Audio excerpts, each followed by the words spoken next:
All right, let's just jump straight into this because things in the Middle East have really hit a boiling point. The U.S. is moving thousands of troops into the region, and, well, Iran is firing back with some incredibly sharp warnings. So we're going to break down what's happening, what the actual missions on the table could be, and what this all means for everyone involved. And, it really doesn't get much more blunt than this. This quote, it comes directly from the Speaker of Iran's parliament, and it's aimed squarely at any U.S. forces that might even think about launching a ground invasion. This is a direct, incendiary threat that really sets the stage for a very, very dangerous confrontation. So what's behind all this tough talk? Well, it comes down to this number, 2,500. That's how many U.S. Marines are showing up in the region on the USS Tripoli. And look, this is not just some symbolic gesture. This is a massive amphibious assault ship, and it's carrying a full Marine expeditionary unit. They are, as one person put it, the likely spearhead for any ground operation. Okay, so let's dig into these threats a little deeper and get a sense of the current state of play, because this is not just a war of words anymore. And what Iran is saying publicly is, well, it's really something. They're not just making threats, they are actively mocking U.S. leadership. This quote here calls President Trump unbalanced and deceitful. Meanwhile, other officials are just saying they're ready for whatever the U.S. throws at them. The message is defiant, and it is loud and clear. And let's be super clear here. This isn't just talk. This is already a hot conflict. The U.S. is hitting Iranian targets as we speak, including missile launch sites. And in what seems to be retaliation, a missile just slammed into southern Israel, hitting a chemical facility and creating this massive toxic cloud. It's a pretty stark reminder that the fighting is already well underway. Now, let's pivot to the immediate geographical problem here, because at the very heart of this military buildup is one single critical waterway. So you might be asking yourself, why? Why is this one little stretch of water so incredibly important that it commands the attention of the world's most powerful militaries? What's the big deal? Well, the answer is that the Strait of Hormuz is one of the most critical choke points on the entire planet. A massive chunk of the world's oil, not to mention fertilizer and food, has to squeeze through this tiny channel. So when Iran starts messing with the traffic here, it sends shockwaves through the entire global economy. So what's the game plan to open it back up? Well, according to retired Navy Captain Bob Wells, for those Marines, it could look like a three-step operation. Step 1, a forcible entry. Step 2, take out what he calls Iran's new toll gates, basically the positions they've set up to control who gets through.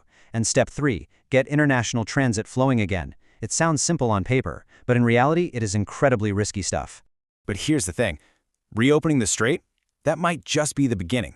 Military planners are looking at other, even more complicated and way more dangerous missions inside Iran itself. And this is where things get really, really dicey. This quote from U.S. Army Special Forces vet Jim Hansen, it really gets to the heart of the most terrifying mission of all, getting a hold of Iran's enriched uranium. The very idea of sending U.S. forces into fortified underground bunkers to snatch nuclear material, well, as he says, it's a hellish concept. But hold on a second. Is that really a job for the 2,500 Marines sitting on the USS Tripoli? I mean, that's a highly specialized, incredibly sensitive kind of task. And the short answer, according to Captain Wells, is probably not. A mission this precise, this high stakes would almost certainly go to elite units like the Special Forces, the same kind of operators who took out Osama bin Laden.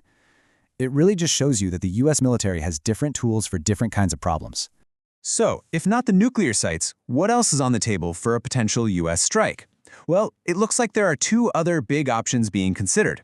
First, you've got Karg Island, which is Iran's biggest oil export terminal. Hitting that would be a direct punch to their economy.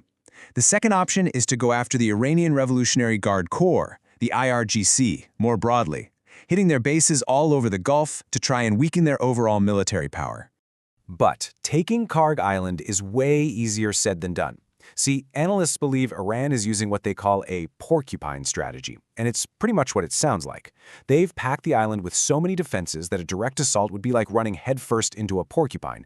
It would be incredibly dangerous, painful, and very, very costly for whoever is attacking. Okay, let's pull the camera back for a second, because none of this is happening in a bubble. And to really get the full picture, you have to understand the perspective of America's key ally in the region, Israel, which is busy fighting its own battles on other fronts. So at the very same time all this is going on with Iran, you've got Israeli Prime Minister Netanyahu ramping up the fight against Hezbollah in Lebanon. And, how you describe what's happening, well, it really depends on who you ask. Netanyahu calls it expanding a security zone. A lot of other folks are just calling it what it looks like, another invasion of Lebanon. So what do the Israeli people actually think about all this? Well, it's complicated. It's like they're being pulled in two different directions at once. On the one hand, yeah, they totally support the big goals. They want regime change in Iran, and they want Hezbollah crushed. But on the other hand, after more than 3 years of conflict since October 7th, the people are, and this is a direct quote, absolutely exhausted. It's this deep, deep weariness that's really straining the country. And for Prime Minister Netanyahu himself, man, the clock is ticking loudly.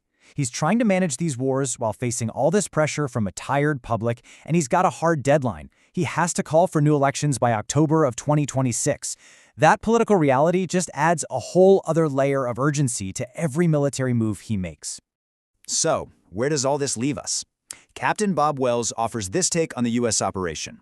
He thinks we're in the third quarter of the game, and that at the end of the day, the Iranian Revolutionary Guard Corps is going to lose.